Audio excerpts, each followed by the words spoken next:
കാഞ്ഞിരക്കാട് സ്വകാര്യ വ്യക്തിയുടെ പുരയിടത്തിൽ മൂർഖൻ പാമ്പിനെ കണ്ടെത്തി. പാമ്പ് പിടുത്ത വിദഗ്ധൻ മാർട്ടിൻ മേക്കമാലിയുടെ സഹായത്തോടെ പാമ്പിനെ പിടിക്കാനുള്ള ശ്രമത്തിലാണ് നാട്ടുകാർ. ഏകദേശം 40ഓളം പാമ്പിൻ കുഞ്ഞുങ്ങൾ ഉണ്ടാകാമെന്നാണ് നിഗമനം.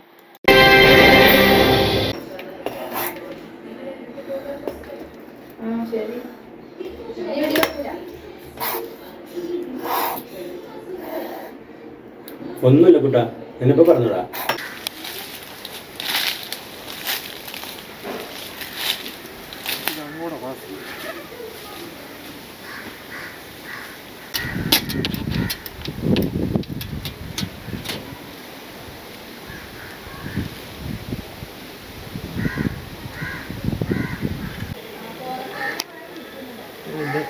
ഇതിങ്ങനെ ചുറ്റും ഇത് DR കിട്ടിയാണ് കെട്ടല്ലേ ഇത് എന്താ. അപ്പോൾ നമ്മൾ ഉദ്ദേശിക്കുന്ന പോലെ അല്ല ഇത്.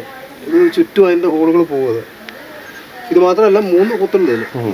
സാധാരണ പാമ്പുകൾ മുട്ട വിരിഞ്ഞ് കുട്ടികൾ പുറത്തു വരുന്നത് മെയ് ജൂൺ മാസങ്ങളാണ്. അതുകൊണ്ട് തന്നെ ഈ 2 മാസം വളരെ ശ്രദ്ധിക്കേണ്ടതാണ്. ഏറ്റവും കൂടുതൽ കുട്ടികൾ പുറത്തു വരുന്നത് ജൂൺ മാസത്തിലാണ്. അപ്പോൾ നമ്മുടെ വീടിന് ചുറ്റും ഒരിക്കലും നമ്മൾ അറിയാതിരിക്കുന്ന ചെറുതരം മാളങ്ങളുണ്ടാവും. ഞാനൊക്കെ ഏത് വീട്ടിൽ ചെന്നാലും പെട്ടെന്ന് മാളം കണ്ടുപിടിക്കുന്ന നിങ്ങളും ഒന്ന് പരീക്ഷിച്ച് നോക്കുക. ബാത്റൂമിനകത്തുനിന്ന് വേസ്റ്റ് വാട്ടർ പോകുന്ന പൈപ്പിൻ്റെ സൈഡിൽ ചെറിയ ഹോൾ കാണും. അതുപോലെ കട്ടിലപ്പടിയുടെ സൈഡിൽ നമ്മൾ പോലും അറിയാതെ ഉറുമ്പുകൾ ദിവസേന ചെറുതായിട്ട് മണ്ണ് തള്ളിയിട്ട് അവിടെ ചെറിയ ഹോൾ കാണും.